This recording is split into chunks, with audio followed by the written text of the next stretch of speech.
La question qu'elle me pose souvent, est-ce que ce que je fais aide quelqu'un? Est-ce que ce que je fais a de l'impact? Je faisais du commerce en ligne, commerce de chaussures, qui m'a rapporté, je crois, 200 000 en pratiquement un mois. J'ai démissionné dans les entreprises, ça, je le disais souvent dans le statut, parce que je trouvais que le travail n'avait pas d'impact. Est-ce que je dis carrément à des personnes, plusieurs fois, en fait, il m'est arrivé plusieurs fois le fait de pleurer. En fait, on a tous un but, mais comment on fait pour y arriver? Là, souvent, on est obligé de faire des petits métiers, de faire des trucs, mais il faut beaucoup de courage, d'expérience, toujours travailler, ne pas se relâcher. Bienvenue dans Vingtaine d'Audace, le podcast qui célèbre celles et ceux qui, dans la tempête comme dans l'élan, ont choisi d'oser. À l'âge des grandes premières questions, des doutes, des grandes premières fois, ici on tend le micro à ces jeunes vingtenaires, ces jeunes voix qui ont décidé de construire leur voix. Carriéristes, artistes, entrepreneurs dans le domaine du social, bâtisseurs de rêves et d'avenir, chaque épisode est une rencontre, une confidence, un moment suspendu pour parler d'échecs, de résilience, de succès et surtout d'audace. Bienvenue dans cette aventure.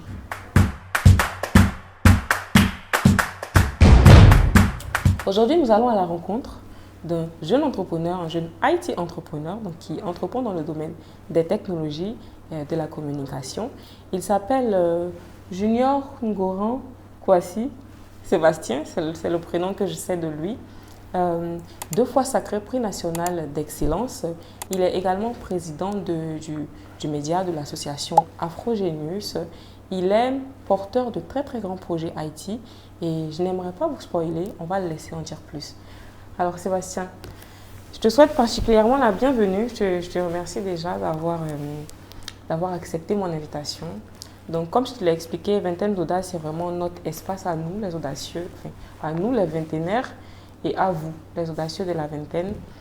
Le moment de parler de votre histoire, de votre parcours, de tout ce que vous avez vécu et tout ce que ça a pu enseigner. Du coup, pour introduire cela, est-ce que tu pourrais déjà te présenter entièrement? Qui est Sébastien? Bon. Déjà, merci déjà pour la parole. Je me nomme Kwasi Ngoran Sébastien, président de l'ONG Afrogenius, 2 fois prix national d'excellence et fondateur de la startup emploirapide.net. Ok. Fondateur de la startup emploirapide.net. Pour la petite info, Sébastien lance tout dernièrement sa startup emploirapide.net.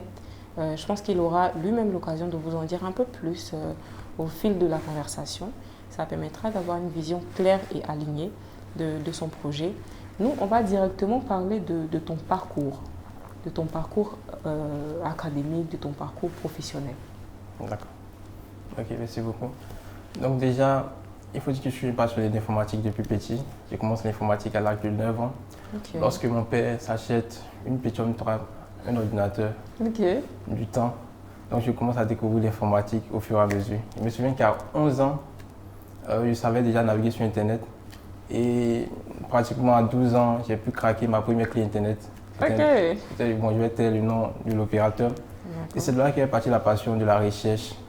Et j'ai fait un peu plusieurs trucs en informatique, que ce soit blogueur, le blogging, youtubeur, montage vidéo, ainsi de suite. C'est déjà à l'âge de 18 ans que je me lance dans le développement.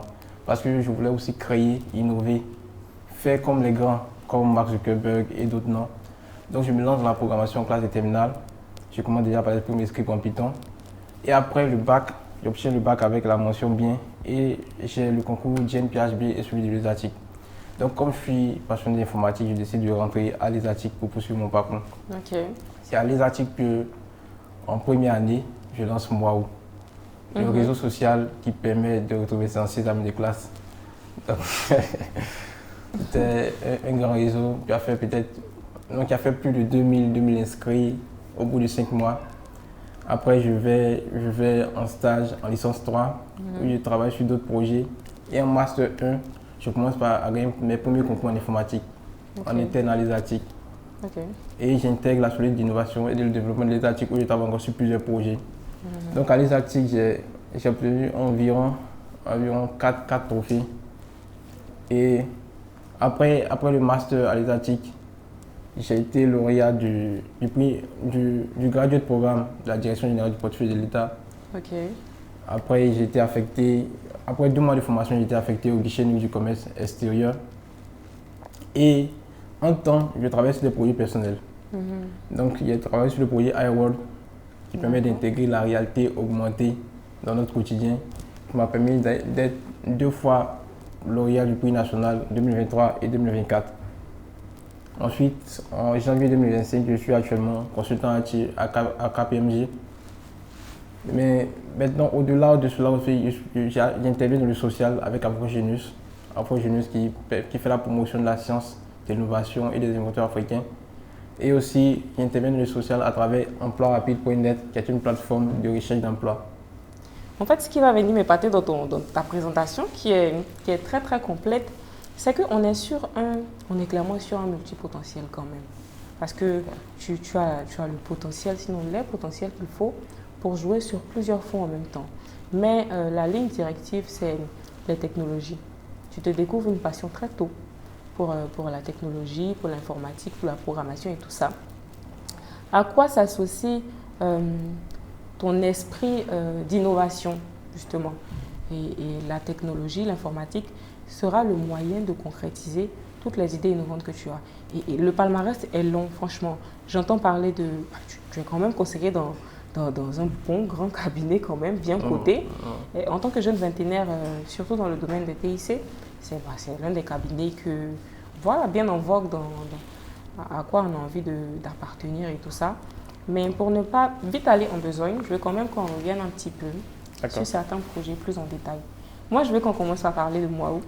Parce que je te découvre, je te découvre pas, parce qu'on a été ensemble à l'école. Mais genre, oui, je te découvre avec Mwaou quand même. On sent beaucoup d'entrain dans ta conduite de Mwaou. On sent beaucoup de promotion. Donc, on t'appelait plus Sébastien, on t'appelait Mwaou. Tellement que tu conduisais le projet. Donc, je veux déjà qu'on parle de quoi parle l'idée de Mwaou. Comment est-ce que tu arrives à conduire ce projet-là et qu'est-ce qu'il devient? D'accord. Donc déjà pour moi, en 2018, en classe de terminale, j'ai eu une rencontre le 2 janvier avec des amis ou en échange. Et c'est là que je découvre l'histoire de Mark Zuckerberg, qui a fait Facebook. Je découvre l'histoire de Bill Gates, qui faisait partie de l'homme. Il était même l'homme le plus riche du monde avec l'informatique. Donc c'est là qu'est née cette passion, ce déclic, comme on le dit. Et l'argent qui t'a motivé? Non, oui, l'argent, mais... Ok. L'argent, mais en fait, ils ont pu mettre l'informatique à profit, ils ont pu créer. Oui. Et aujourd'hui, ils sont riches. Mais l'argent n'est qu'une conséquence. Donc, il y a vu qu'ils ont pu créer un truc avec l'informatique. Donc, je dis, ok, donc moi aussi, je vais créer. Mais je vais créer quoi? Donc, je réfléchis, j'ai dit, je vais créer aussi un réseau social comme Mark Zuckerberg. Mais quel réseau social créer? Oh, je me souviens, en temps, il y avait une amie que je cherchais. On a fait la classe de primaire ensemble. Et on s'est séparés de vue. Et je n'ai plus de ses contacts. Donc, je dis, pourquoi pas créer un réseau social qui va me permettre de retrouver cette amie. Donc, c'est là qu'est partie l'idée Mwaou. Donc, après des études à l'ESATIC, comme tu l'as si bien dit, j'ai lancé Mwaou. Mais j'ai lancé Mwaou en apprenant en autodidacte. Déjà en classe de terminale, j'ai commencé mes premiers scripts. J'ai fait l'affichage de la page en jaune, j'étais tellement content. Et au fur et à mesure, j'ai peaufiné. Avec PHP et en fait, ça a donné ce que ça a donné. Bon, j'espère que vous êtes partis sur Mwaou. Mais comment vous pouvez ne pas s'inscrire sur Mwaou? On s'est tous inscrits sur Mwaou forcément. Ouais. À l'époque, je pense qu'on ne réalisait pas l'ampleur, j'ai envie de dire ça, parce qu'on venait tous d'arriver dans l'école. On intégrait cette école d'informatique. Donc normalement, on est neuf. Oui. On est des carnets vierges, c'est maintenant qu'on reçoit des notes. Et là, on a un promotionnaire qui sort déjà une application. Ouais.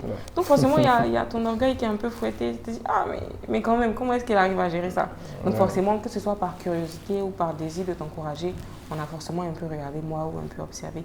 Et moi, je ne l'ai peut-être jamais dit, je pense que je l'ai dit aussi. Mais bon, ça ne gêne pas de rappeler. J'étais totalement admirative dès la première fois. L'entrain, l'enthousiasme, la conduite du projet, les bonnes compétences techniques, très tôt déjà. C'était des choses à saluer et je tenais à le rappeler. Voilà. Ce que j'aimerais savoir aujourd'hui, c'est qu'est-ce que Mwaou devient? C'est une belle idée de projet, qu'est-ce que ça devient? Ouais, après, comme on l'a si bien dit, j'étais très jeune. Et lorsque, il y a des pages qui ont republié l'info comme First Magazine et d'autres influenceurs. Oui. Et j'ai reçu plusieurs appels, que ce soit d'entreprises, tout, mais j'étais très jeune. Je me souviens qu'il y avait une entreprise qui voulait me voir pour, je ne sais pas pourquoi, elle était à Yopougon, moi je venais d'arriver à Abidjan. Donc, je ne connais pas Yopougon. J'appelle ma mère, elle dit non, ne va pas. Donc, c'était comme ça, en fait. Donc, je n'ai pas pu partir quelque part pour faire une grande présentation. Même si souvent, il allait dans les universités, dans les écoles. Et après, il y a vu que, comme c'était le début, dans le code, il y avait beaucoup de trucs, beaucoup de bugs, beaucoup d'ouvertures que j'avais laissées. Et même, ce qui n'est pas dit, c'est que la première fois qu'ils ont attaqué, moi est tombé pendant une certaine période. Parce que je n'avais aucune notion de sécurité. Effectivement. Donc, tout ça a été à revoir. Après, lorsque j'ai progressé dans l'informatique, tout ça a été à revoir. Donc, soit je continuais, je reprenais tout à zéro, soit je continuais avec ce site qui n'est pas bancal. Qui n'était pas très stable. Oui, justement. Donc, j'ai préféré mettre replier et puis réfléchir d'autres projets plus porteurs. Je vois. Bah, c'est bien pensé, c'est bien réfléchi aussi. Mais bon, moi j'insiste un peu sur l'idée de moi qui m'avait particulièrement plu. Aujourd'hui, ça nous aurait bien servi de retrouver nos petits. Moi, j'ai un petit camarade de quand on était en CM1. On faisait la concurrence en classe. J'aimerais beaucoup savoir ce qu'il est devenu et tout. Donc, moi, aurait bien servi, ça aurait. Mais tu as totalement raison. Le plus important, c'est vraiment de faire des projets stables. Ouais. Parce que ce qui permet de perdurer dans le temps, c'est ce qui a une bonne stabilité. Donc, oui, si moi, vous n'avez pas cette stabilité de départ, on arrête et on fonce sur quelque chose de mieux. Ce que j'aimerais savoir, c'est est-ce que tu l'avais vécu à cette époque-là comme un échec? Genre, comment tu le vis émotionnellement? Déjà, tu as quel âge à cette époque déjà, quand tu sors moi? Déjà, à cette époque, il y a 18 ans. Quand tu sors moi? Oui, je lance moi à 18 ans. Mais c'était plus une réussite, plus qu'un échec.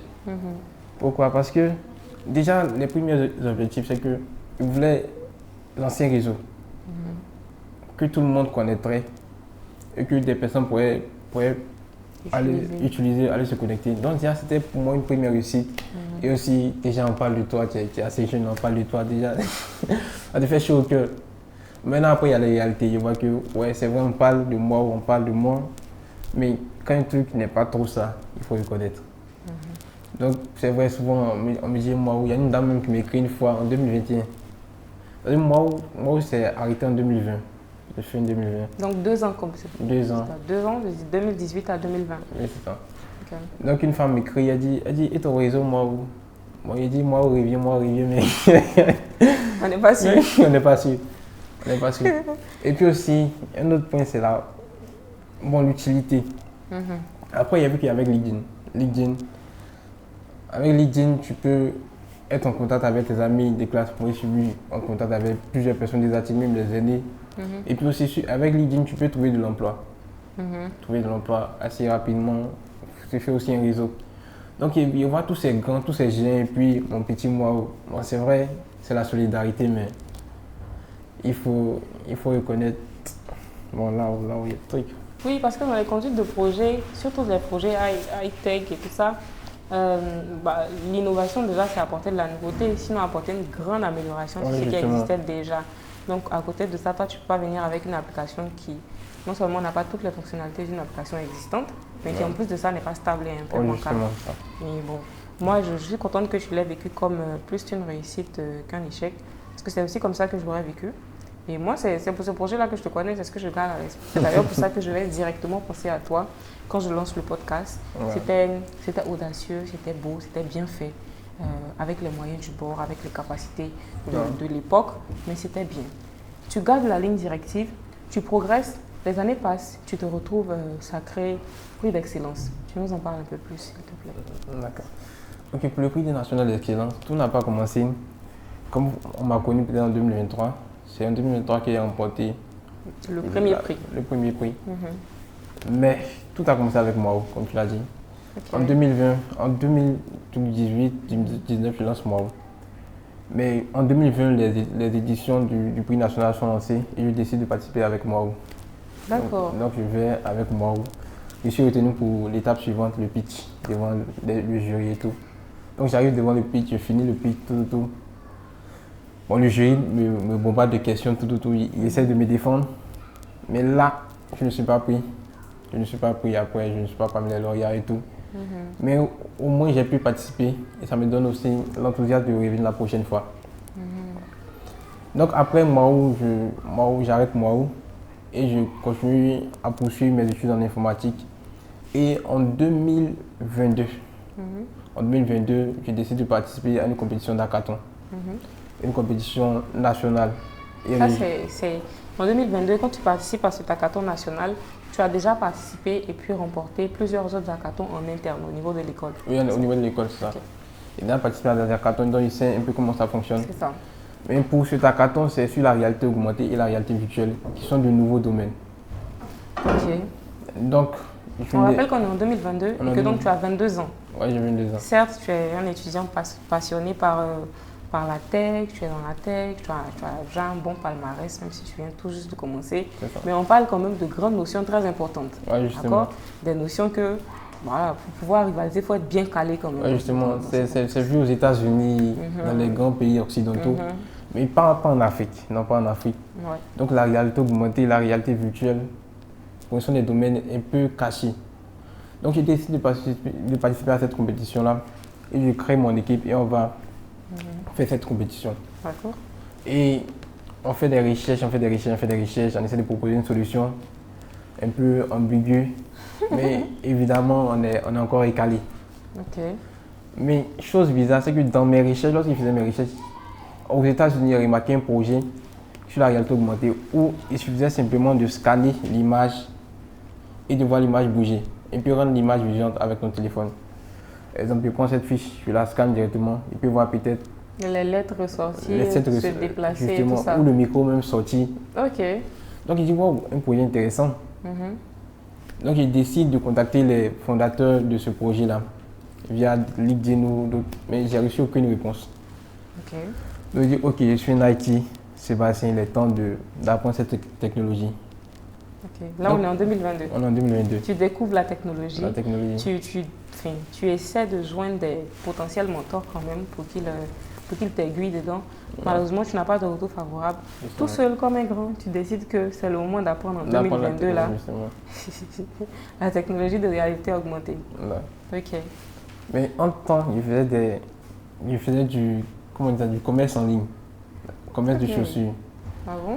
Oui, D'accord. commerce de chaussures qui m'a rapporté, je crois, 200 000 en pratiquement un mois. Ok.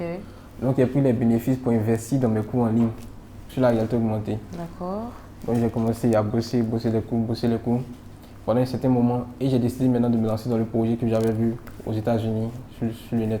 Qui consistait à rendre vivante une image quand on scanne. Oui, justement. Ok. Donc, j'ai commencé le projet, j'ai fini le projet et j'ai adapté le projet à plusieurs domaines, que ce soit le tourisme, l'immobilier, ainsi de suite. Faire des visites virtuelles, ainsi de suite. Oui, c'est très très utile. Donc j'ai adapté ce projet-là et j'ai fait déjà une première présentation à l'ESATIC, ils ont beaucoup apprécié. Et c'est venu le moment maintenant des prix nationaux.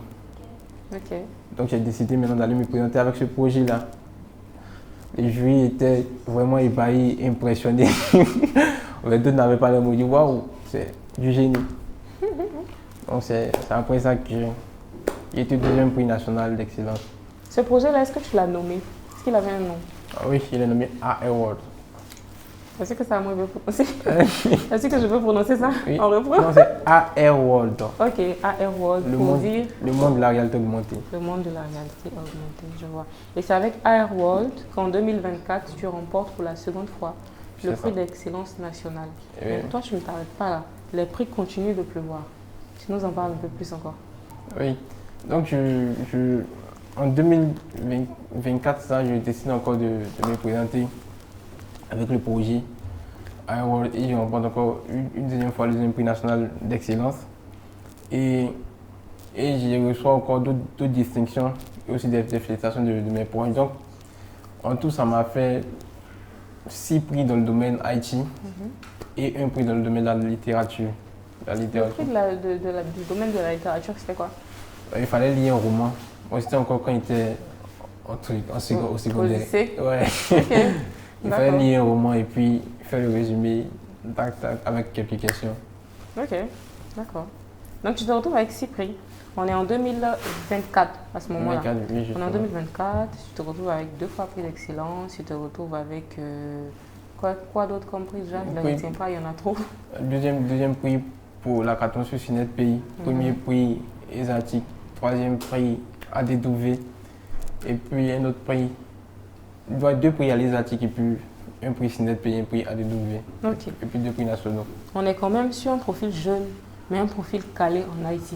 À ce moment-là, j'imagine que, parce que là, tu es à la sortie de ton cycle ingénieur, C'est ça. tu viens de sortir, on s'imagine que les entreprises s'arrachent ce nouveau carriériste IT, forcément, avec déjà un bon background. Comment tu le vis? Comment ça se passe? Ouais, c'est assez compliqué. Parce que d'une part, on te qualifie d'instable. Parce Et que tu as puis- été sur plusieurs projets, sur plusieurs fronts en même temps. Instable, pourquoi? Parce que lorsque tu vas postuler quelque part, on t'appelle pour faire l'entretien. Tu valides l'entretien. Tu t'en vas postuler pour une autre boîte, tu valides l'entretien. Donc, tu valides. Maintenant, après, on te dit oui, tu es le meilleur, tu es le meilleur. Donc, souvent, tu es obligé. Pour la petite histoire, en 2 ans, il a fait 5 entreprises. Mais vraiment. En deux- Ok. Donc, après, on peut te dire tu es le meilleur partout, tu es le meilleur. Donc, finalement, tu ne sais plus où aller. Dernièrement, en janvier, je suis parti à KPMG. Mais avant ça, il était à la direction générale du portefeuille de l'État où ils m'ont affecté au guichet unique du commerce extérieur. Et maintenant, je suis à KPMG. Donc, quand quelqu'un voit ça, Et là-bas, tu as fait combien de temps avant de te retrouver à KPMG? il fait 10 mois. D'accord. 10 mois. Donc, il y a un moment, il faut se stabiliser parce que lorsque les entreprises voient les compétences, ils te contactent. Là, c'est difficile souvent avec ce qu'ils proposent, c'est difficile souvent de dire non. Et puis on est jeune aussi. Ouais, et puis on est jeune, on a envie de carrière, on a envie, donc c'est compliqué. Donc, à un moment, on me donne souvent des conseils. Il y a eu des chefs qui m'ont donné des conseils, ils disent non, il faut te stabiliser. Et tu vas pas passer le temps à tourner dans l'entreprise. Même si tu es mieux, souvent, il faut se stabiliser. Donc, c'est ça. C'est un peu ça le plus gros problème. Je vois. Ça me donne directement envie de parler de réseautage aussi. Je me dis comment tu t'entoures. Quand tu es un bon parti comme ça, quand tu es un bon potentiel vivant, je me dis que bien cadré, tu es bien parti pour exceller. Tu vois? Ouais. Et toi déjà, tu te retrouves avec des conseils parce que dans ton attitude, dans ta manière d'aborder les opportunités qui viennent à toi, tu peux paraître instable. Est-ce que tu penses ou bien tu as en ce moment dans ton entourage un mentor, quelqu'un qui t'accompagne un peu, un bon accompagnateur, on va dire, un modèle qui a déjà concrétisé les choses que tu visionnes, que tu visualises, que tu envisages? Oui, côté mentor, oui, j'ai plusieurs mentors. Tu as plusieurs mentors, encore toi. Plusieurs postes, plusieurs mentors. Oui, j'ai un mentor dans le domaine de la digitalisation, un des directeurs de la digitalisation au niveau du ministère, avec qui j'échange souvent beaucoup, Ok. beaucoup souvent. D'accord. Bon, je ne sais pas si je ne dis pas son nom, c'est ça. Non, c'est pas Non, nécessaire. c'est pas- C'est pas nécessaire. Donc, j'échange avec lui souvent. S'il y a une entreprise que je vais lancer, donc j'essaie d'échanger avec lui pour voir les modalités, ou une start-up, ou une labellisation. J'essaie d'échanger avec lui. Et aussi à mon oncle. Mon oncle, souvent, lui aussi, il travaille au plateau avec moi. Donc, souvent, je vais le voir. Il me donne des conseils. Et bien après, souvent, il écoute, souvent, il n'écoute pas. Après tous les Ouais. conseils, maintenant tu choisis ce qui t'arrange pas et puis tu avances avec. Mais c'est bien, ça te fait avoir de l'expérience, tu passes par beaucoup de choses qui te permettent d'avoir de l'expérience. J'ai envie qu'on revienne un peu en arrière, on avance bien déjà sur ton parcours que j'aime D'accord. beaucoup, qui n'est pas du tout vide, c'est pas du tout blanc. Mais il y a beaucoup de moments que d'autres personnes auraient qualifiés comme des échecs, tu vois. Ça, c'est à titre personnel. Moi, me connaissant, j'aurais personnellement pris comme un échec qu'on dise que je suis une personne instable. Ça, c'est arrivé une fois dans ma vie, pour la petite anecdote. Je suis entrée dans une entreprise, à un poste.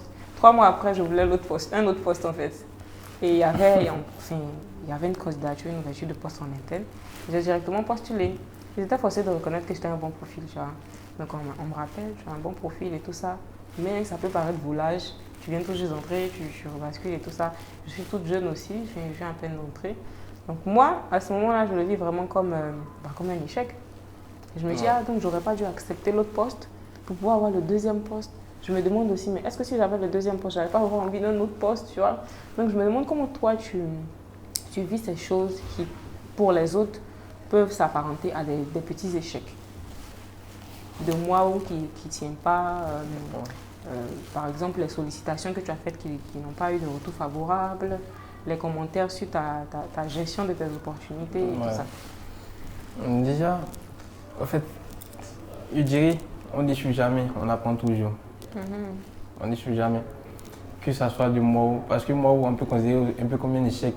Oui, beaucoup de gens auraient considéré ça comme Mais après, j'ai beaucoup appris déjà. Parce que moi, ça m'a donné une première visibilité. Et à 18 ans, je n'arrivais pas à gérer cette visibilité-là. Souvent, j'étais dans une bac et je tremblais. J'avais plus c'est psychologique en fait. Il dit non, faut pas qu'il m'agresser, tu vois. Donc je n'arrivais pas à gérer. Mais au fur et à mesure, en fait, avec le temps, j'ai su gérer en fait. J'ai vu que c'était plus un apprentissage qu'un échec. Ok. Donc là, en vrai, c'était ton gros moment d'apprentissage plutôt que la concrétisation d'un projet qui va tenir. Justement ça.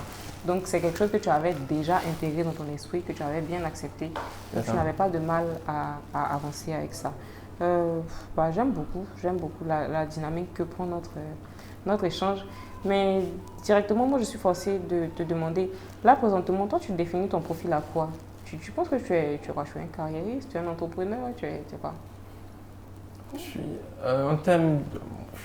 suis plus côté entrepreneur. Je suis plus entrepreneur que un professionnel même de l'emploi ou un employé dans une entreprise normale. En fait. Je suis plus entrepreneur. Mais pas n'importe quel entrepreneur, en fait. Moi, mon but, c'est d'aider, en fait. Ok. D'aider. Je suis plus axé sur l'aide avec, par exemple, Emploi Rapide qui permet aux jeunes de trouver de l'emploi. Mais je suis plus avec aussi Afro-Jeunesse qui fait la promotion et donne la visibilité aux inventeurs, aux scientifiques même qui n'ont pas de visibilité. Donc on est plus dans cette dynamique d'aider les personnes. Ok. Parce que tu peux être excellent, excellent dans ton domaine, mais tu n'aides personne. Ouais. Tu n'as pas d'impact. Oui, justement, c'est ça. Tu ne laisses pas de traces et tout ça. Tu ne laisses pas de traces. Tu n'aides personne, tu es juste une personne de plus. Il y a démissionné dans les entreprises, ça, il disait souvent dans le statut. Parce qu'il trouvait que le travail n'avait pas d'impact. C'est vrai, je suis devant mon ordinateur, il écrit des codes, tout. Mais ça aide qui? Bon, si c'est pour... Souvent, même tu écris des codes, les gens n'utilisent pas. Ouais. Surtout, bon, il éviter de dire des structures ou bien des domaines, mais souvent les gens n'utilisent pas. Ils regardent ça c'est juste pour t'occuper. En fait, je trouve pas ça vraiment un truc, en fait. Stimulant, impactant. Oh, le monde de l'entrepreneuriat, tu sais que tu changes des vies. Aujourd'hui, il y a des services Emploi Rapide, emploirapide.net. Aujourd'hui, il y a des personnes, ça fait 7 jours qu'on a lancé, il y a déjà 30 000 recherches d'emploi. Et il y a des personnes qui m'écrivent, qui disent wow, merci. Il y a une personne qui dit il te fait un don. Donc tu sais au moins que tu changes des vies. Tu permets à des personnes sans emploi de trouver de l'emploi, ainsi de suite. Donc c'est plus dans ce rôle-là que je me définis, au fait. Un entrepreneur, mais quelqu'un qui a peut-être un impact social qui peut changer des vies. Je vois. Ça devient, j'ai pas envie de dire complexe. Pendant que tu parlais, je pensais à complexe comme mot, mais c'est pas le bon mot. C'est presque, j'ai envie de dire complet, le profil. Tu vois, c'est le gars qui vraiment, son but, son objectif, c'est apporter de la valeur ajoutée. C'est répondre à un besoin, tu vois, aider. Justement. Et il va se servir de ses compétences dans le domaine des technologies. Il va se servir de son esprit d'innovation. Il va se servir de tout ce qu'il a comme compétences autour pour aider les gens. Justement. Moi, je dirais plus que tu es un entrepreneur social. Hein. On va dire un entrepreneur IT social. Ouais, ça.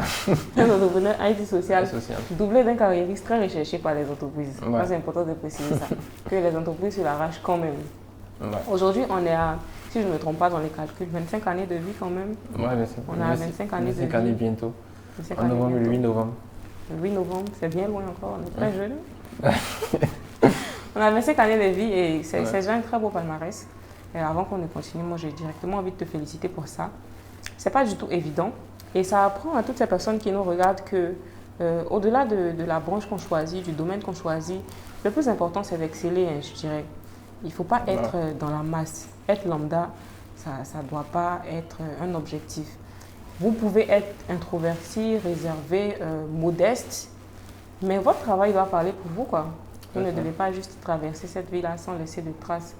Ça me donne envie de parler un petit peu de tes valeurs en tant que personne, tes valeurs morales. Qu'est-ce que tu aimerais qu'on retienne de toi, en fait, de manière générale dans la vie après ton passage? Ah, mais ça, on n'est pas pressé. Après mon passage, c'est...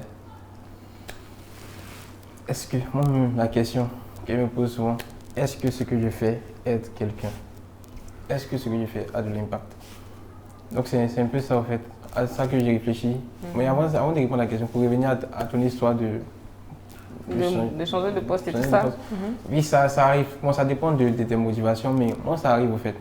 Savoir, il me pose cette question, est-ce que où je suis, c'est là que je dois être? Ouais, c'est une question qu'on se pose beaucoup. Oui. Est-ce que j'impacte des vies? Est-ce que je change des vies? Est-ce qu'il y a des personnes, lorsque je vais me coucher, est-ce que j'ai touché des personnes? Donc c'est à chaque fois, au fait, ces questions que je me pose, au fait. Tu vois? Donc, pour revenir à l'histoire, comme il disait, c'est ça, en fait, ça dépend de tes motivations. Peut-être, c'est l'argent, bon, c'est... Donc là, on peut dire, ouais, mais tu es l'instant, mais peut-être aussi, c'est là où tu te sens à l'aise. Ouais, la mission. Ouais, la vision, ouais. Justement, donc, il y a ça aussi, ces arguments aussi à donner. Et c'est pas forcément l'argent ou bien l'instabilité, mais je me sens plus à l'aise là. Et c'est ça, en fait. On a vu des personnes qui étaient moins à l'aise dans des écoles ou dans des classes. Par exemple, il y a des personnes qui sont forcées à faire la première C ou la seconde C, juste faire plaisir aux parents. C'est ça. Mais après, lorsqu'ils sont partis en D ou en A, ils étaient tellement brillants, avec des mentions extraordinaires. Donc c'est ça, en fait. C'est pas l'instabilité, mais tu te cherches une voie selon ta vision, selon là où tu vas. Donc c'est un peu ça. Maintenant, pour revenir à la question, oui, c'est qu'on doit retenir de mon passage, c'est que je veux juste aider, en fait. Juste aider. C'est ça. Aimer, aider, l'amour et l'aide. C'est tout. C'est très noble. On a un peu quelques similitudes aussi. Contrairement à toi, qui étais déjà intéressé par quelque chose, moi, j'avais aucune idée de ce que je voulais faire de ma vie. Ça va continuer, ça commence déjà dans mon enfance. Mes amis veulent être maîtresses. Les copines, elles veulent être maîtresses. Ouais, au fur et à mesure qu'on grandit, avocat, juge. Moi, j'ai aucune idée. On arrive au lycée, j'ai toujours aucune idée. On finit le lycée, je n'ai toujours aucune idée. Et j'ai un grand frère, que j'aime beaucoup d'ailleurs, qui va me demander, mais toi, qu'est-ce que tu aimes dans la vie? Moi, je réponds que j'aime rendre les gens heureux. Ouais. Je dis, mais comment je vais faire pour avoir de l'argent en rendant les gens heureux? Donc, ce que tu vas faire, trouve-toi un boulot, travaille, gagne de l'argent et rends les gens heureux avec. Ça devient ma vision. Si bien que je ne sais pas répondre avec motivation, mais pourquoi tu fais telle ou telle activité? Ah, moi, je veux que ça me rapporte, même si ce n'est pas des moyens financiers, mais que ça m'apporte le nécessaire pour rendre les gens heureux. Donc, on va dans la même dynamique. Je choisis donc l'informatique. Je me rends compte que ça m'apporte les moyens pour rendre les gens heureux comme je voulais, tu vois. Donc, je continue et tout. Du coup, pendant que tu en parlais, ça me faisait sourire parce que c'est exactement la même dynamique. C'est très, très noble de penser de cette manière-là, de diriger sa vie avec cette vision. Aussi, pour la petite histoire, c'est que avant, je n'avais pas forcément cette vision-là de rendre les gens heureux et d'aider les personnes. Mais c'est un jour avec Afrogénie, ce n'est pas dans un village, pour faire une présentation. Un peu une cérémonie à Sangon. Donc on va à Sangon et il était chargé de distribuer des t-shirts. On avait seulement, il croit, 5 t-shirts. Et la personne qui répond bien, on lui partage le t-shirt. Donc il y avait des enfants là, il devait donner un t-shirt des enfants du village. Et j'ai vu que ce t-shirt-là, ces enfants-là, se l'arrachaient. C'était là comme s'ils n'avaient peut-être pas d'habits, bon désolé. Ils se l'arrachaient. Mais en fait, ça m'a fait tiquer, ça m'a fait bloquer, ça m'a fait réfléchir. Je dis, mais nous, à Abidjan, souvent, ils jettent les habits, il y a les habits qui sont dans le placard.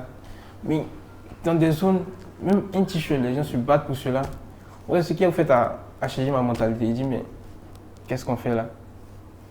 Il dit, mais au lieu de gaspiller, au lieu de vouloir peut-être vivre pour soi, avoir une grande maison, tout, ne serait-ce pas mieux d'aider des personnes, d'aider. Donc moi, j'ai fait aussi une vidéo où j'ai fait 30 métiers en un jour. En 6 heures, pardon, 30 métiers en 6 heures, où je suis parti chez les forgerons, dans plusieurs coins. Et je voulais voir au fait, qu'est-ce qui ressemble en faisant le métier. Et tu vois le forgeron, il est toujours là, la dame qui balaie, elle balaie chaque matin. Mais qu'est-ce que vous ressentez? Est-ce que vous ressentez la joie? Ou bien est-ce que vous sentez que vous impactez des personnes? Et lorsqu'on va au bureau, on voit que le bureau est toujours propre. Mais c'est parce qu'il y a une maman qui s'est levée, elle a essuyé la balayée. Donc, vous voulez envie de questionner ces personnes-là, m'approcher, essayer de faire le métier, pour voir ce qu'ils ressentent. Donc, c'est ce que j'ai fait. J'ai fait aussi cette vidéo-là. Tout ça pour pouvoir vraiment aider, pour voir quel impact on peut avoir en fait, au quotidien. Donc, c'est un peu ça. C'est depuis cette expérience-là que ma vision a vraiment changé. Et maintenant, j'ai causé aussi avec une personne qui me disait, bon, en plan rapide, tu mets une inscription, tu paiement par Wave. ou des accès par Wave. Effectivement, il fait ça. Aujourd'hui, il y en a eu 30 000, plus de 30 000 personnes qui étaient trucs. Oui, mais imagine, il mettait peut-être 1000 francs, ça me faisait peut-être 30 millions déjà. Ouais, mais c'est vrai, on dit ouais, de l'argent, mais c'est pas en fait le but qu'ils visent.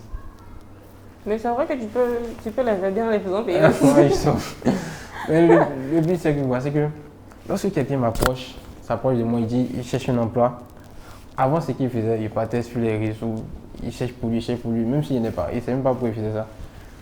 Et je lui ai dit, bon, au lieu d'aller me fatiguer pour aller chercher un emploi pour des personnes ou les fatiguer, je vais créer une plateforme qui centralise tous les emplois de Côte d'Ivoire. Un moteur de recherche. Comme ça, si tu viens, tu dis, tu cherches. Du coup, j'ai envie qu'on en parle en détail en même temps. Comment ça marche concrètement? Qu'est-ce qu'il y a comme technologie derrière qui permet de faciliter la recherche? Est-ce que c'est toi qui vas chercher manuellement, qui vient stocker dans la base de données de ta plateforme pour faciliter la recherche? Explique un peu plus pour que ça aide tout le monde. D'accord, donc je poursuis et je termine. Il n'y a pas de souci. Donc, il a décidé peut-être d'inventer ou faire ce moteur de recherche-là qui va permettre à chaque personne qui cherche de l'emploi d'aller taper par exemple cuisinier et automatiquement, il y a des robots derrière. Des robots ont déjà indexé directement. Ce sont des robots, c'est pas moi. C'est moi, ça me prend des années. Ouais. Ce sont des robots qui ont déjà indexé des offres de Côte d'Ivoire. Et quand tu tapes par exemple cuisinier, directement, toutes les offres de cuisinier apparaissent. Les offres en cours. Il y a possibilité de filtrer. Oui, il y a Parce qu'il y a des dates d'expiration pour certaines offres. Oui, c'est ça. Okay. Donc tout ça, j'essaie de mettre dans l'algorithme que j'essaie au fur et à mesure d'améliorer. Donc c'est un peu ça. Mais il y a aussi la recherche par CV. C'est-à-dire il y a de l'intelligence aussi artificielle derrière.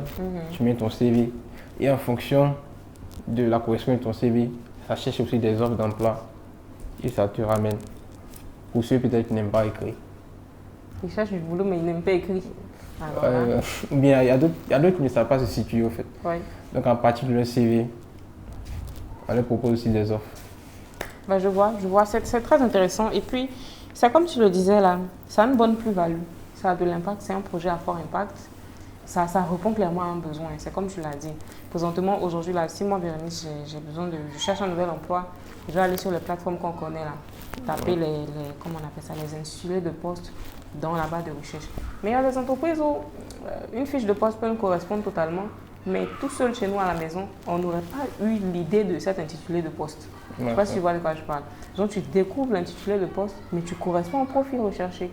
Donc la possibilité d'avoir un truc centralisé qui, en plus de te permettre de rechercher directement avec l'intitulé de poste, te permet de rechercher avec ton CV pour sortir plusieurs profils, ça permet de faciliter la recherche en ligne. Ça aide comme tu voulais que ça aide, même si ça aurait pu être payant. Du coup, ça veut dire que c'est gratuit? Oui, il est totalement gratuit. Totalement gratuit. Totalement gratuit. On m'a demandé aussi, est-ce que plus tard sera payant? Et peut-être il y aura des fonctionnalités premium, mais l'accès restera gratuit. Ok, pour l'instant, c'est tout à bon. Pour toujours, c'est également gratuit. Mais à l'avenir, il pourrait y avoir des fonctionnalités payantes. Est-ce que tu as d'autres projets sociaux comme ça, à l'instar de, c'est quoi, c'est Emploirapide.net. Emploirapide.net. Bon, plus, le volet social, c'est plus avec la jeunesse maintenant. On va essayer d'organiser des formations pour former des jeunes en informatique. Aussi avec des partenariats avec d'autres structures étatiques même. Donc on échange tout ça. Et bien on va essayer de cadrer cela pour l'avenir. Tu n'as jamais eu besoin de financement, de recherche pour peut-être concrétiser tes projets, parce que ça reste des projets entrepreneuriaux. Est-ce que tu n'as jamais eu besoin de financement pour réaliser le projet et tout ça? Oui, j'ai déjà eu plusieurs fois besoin de financement, mais bon, il y a aussi envoyé des lettres. Des lettres. Pour demander du financement?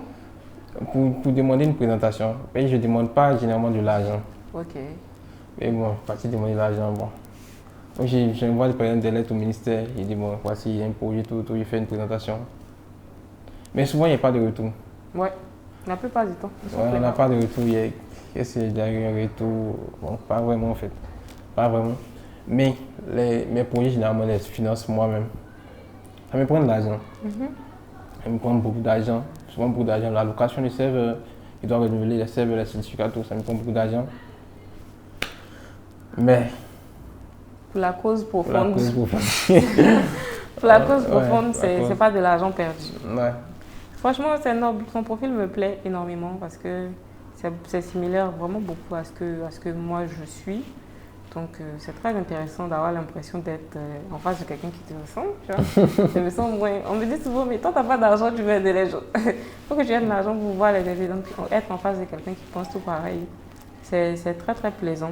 Là, je réfléchissais à qu'est-ce qu'on n'a pas abordé comme sujet propre à la vingtaine. On a tellement beaucoup parlé, on a abordé énormément de questions. Je réfléchis rapidement et je me dis, ouais, peut-être l'équilibre dans la vie en général. Et puis aussi, ouais, l'équilibre. Déjà, il y a un truc qui est en ce moment-là de plus en plus populaire, répandu.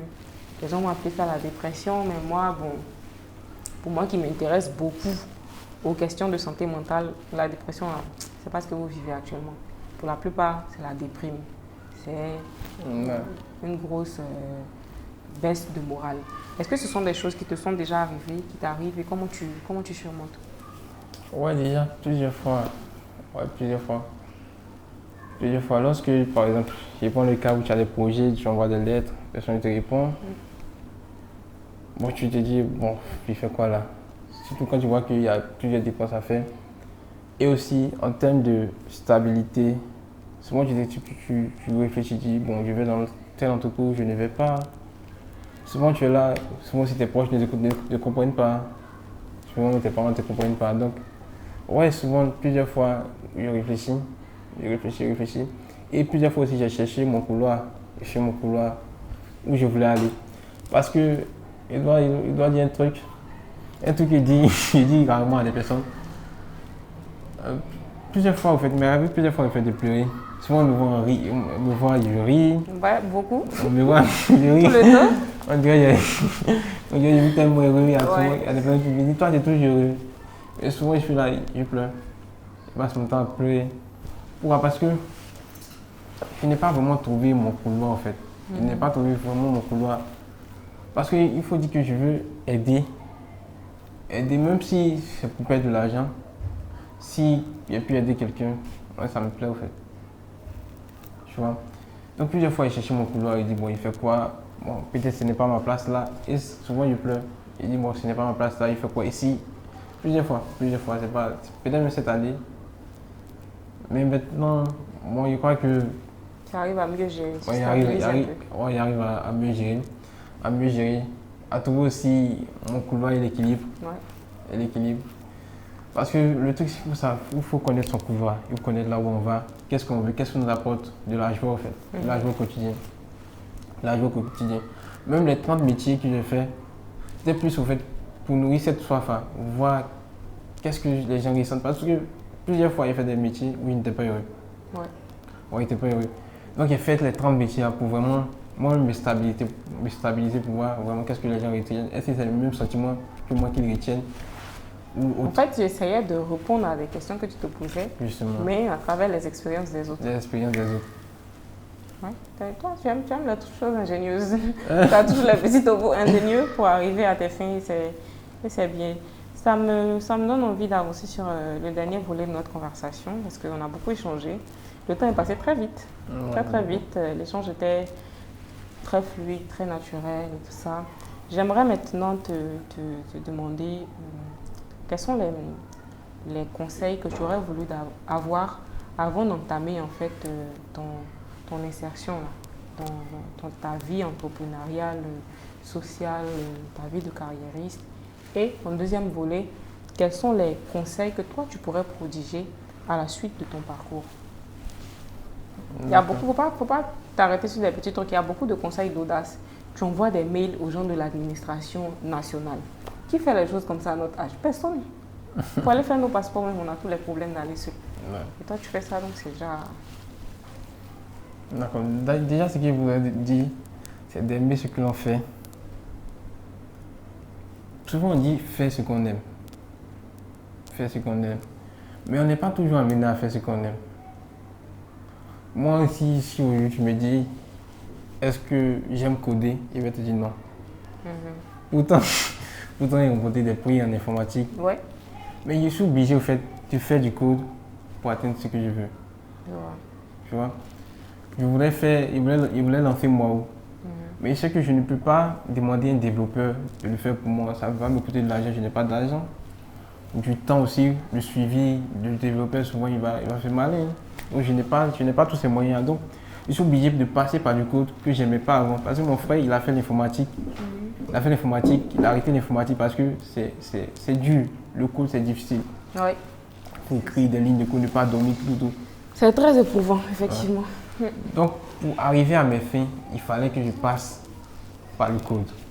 Donc, je lui ai dit, ouais, le grand développeur, et c'est pas un grand développeur, moi, je n'aime pas le code. Il avoue aujourd'hui, j'aime pas le code, mais je suis obligé de le faire. Donc, déjà, il faut aimer ce que tu fais. Donc, à force de faire un truc, que tu sais que demain c'est pour changer des vies, demain c'est pour lancer un truc, tu finis par aimer. Tu finis par aimer. Donc, déjà, il faut aimer ce que tu fais. Et plus tard, faire ce que tu aimes. Plus tard, faire ce que tu aimes. Donc déjà, dans mes débuts, j'aurais aimé qu'on me dise ces deux trucs-là d'abord. Et il a pensé que D'accord, fais ce que tu aimes. Plus tard, c'est plus tard. Mais d'abord, aime ce que tu fais. Maintenant, plus tard, lorsque tu feras ce que tu aimes ou tout, il faut que tout ait un but social. Puis ça ne sert à rien d'être excellent en fait si tu n'arrives pas à aider des personnes.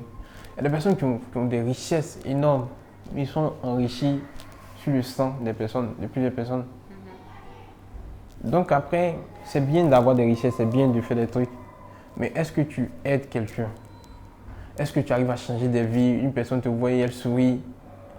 Après, tu vois que ce n'est pas l'argent. Moi, ce qui me fait ma joie aujourd'hui, c'est vrai, l'argent, quand l'argent est heureux, mais ma plus grande joie, ce n'est pas l'argent. C'est est-ce que j'ai pu aider quelqu'un? Est-ce que quelqu'un a le sourire? Une mère a le sourire, des enfants ont le sourire. C'est ça, en fait, le plus grand but. Donc, c'est d'aimer ce que tu fais, de faire ce que tu aimes. Et aussi, d'avoir une vision sociale. Une vision très sociale. Et de ne pas se décourager. Surtout. Ça, c'est très important. C'est vrai, aujourd'hui, on dit, bon, il y a un truc, une application, il y a eu des prix. Mais vous ne savez pas combien de fois, en fait, j'ai dû travailler, en fait, travailler seul, veiller. Pendant que d'autres vivaient peut-être la vie, d'autres cherchaient même des femmes. Il y a dû, en fait, moi, je m'assois devant mon ordinateur, travailler, occuper mes samedis, occuper mes dimanches. Travailler seul. Même lorsque j'ai envoyer des lettres, personne n'a répondu. Personne n'a répondu aussi. Tu ne peux pas partir demander de l'argent. On dit, oh, il y a des problèmes. Donc, je suis obligé de faire peut-être d'autres métiers pour pouvoir renflouer tes caisses, pour pouvoir lancer ton projet. C'est ça. L'e-commerce, il y avait 6 000, il a commencé avec 6 000 francs. Tu disais toujours avec ça. Il a commencé avec 6 000. Ok. Il a acheté 2 chaussures à Djamé. Il a proposé les chaussures sur Internet. Il y a eu des commandes, tac. Il est vendu à 5 000. Okay. Et ainsi de suite. Ça arrive à 200 000 pour financer mes formations. Donc, en fait, on a tous un but. Mais comment on fait pour y arriver?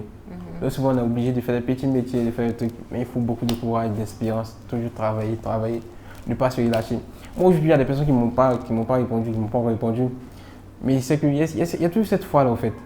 Il y a toujours Dieu, en fait, dans mon parcours, cette foi. Que plus tard, ils me répondront. Ça m'a fait aussi. Plus tard, ils me répondront en fait. Donc il y a toujours cette foi, mais continue de mon côté de travailler. Moi, ce qu'il y a à faire, c'est de travailler. De travailler ma part. Lorsque Dieu a dit à Noé de construire l'arche, la part de Moïse de quoi? Construire l'arche. Ouais. Mais qui va faire venir les animaux? Lui, il ne parle pas le langage des animaux en fait. C'est Dieu en fait. Donc il y a toujours cette force extérieure qui va permettre au fait de faire ta promotion. Mais toi, tu travailles, tu fais ce que tu dois faire. Donc pour travailler aussi, il faut beaucoup de courage, de persévérance. Donc persévérer. Merci beaucoup Sébastien. Franchement, de notre échange, je ressens beaucoup de belles valeurs morales que tu as. Et je suis très contente d'avoir cet échange avec toi aujourd'hui. Ça permettra à beaucoup de personnes de savoir que derrière nos succès affichés là, on a des moments de tristesse aussi. Quand tu parlais de quand tu pleures, quand tu te retrouves à travailler tout seul, quand tu as l'intelligence de te dire que, bon, je n'ai pas tout seul là, les capacités soit financières, soit, je ne sais pas comment je vais dire ça, managériale pour gérer une équipe externe. Donc, il faut que j'apprenne la compétence pour atteindre mon objectif. Il y a beaucoup de vision, donc ce que tu dis, tu vois, tu es focus sur ta vision, sur ton objectif et ce que tu veux dans la vie. Voilà. Je pense d'ailleurs que le mieux serait de rester sur cette belle note de fin, l'appel à la persévérance que tu fais. Et oui, on va clôturer notre échange sur ça. Je pense qu'on a retenu beaucoup de leçons faut garder la vision, faut garder la foi, faut rester résilient en plus d'être audacieux. Les graines que nous semons vont finir par donner. Il faut avoir la patience et le courage d'attendre. Avant de mettre définitivement fin à notre épisode, chez nous, on a une petite politique.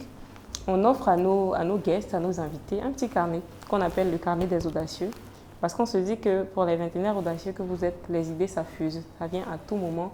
Et il faut que vous ayez le bon matériel pour noter vos idées d'audacieux. Donc, solennellement, un petit peu, je vais t'offrir ton carnet d'audacieux. Il est tout mignon. Il n'y a pas ton nom marqué dessus, c'est vrai, mais il est tout mignon. Et voilà, j'aimerais qu'il soit le présent pour te remercier d'avoir accepté de participer à mon épisode. Voilà.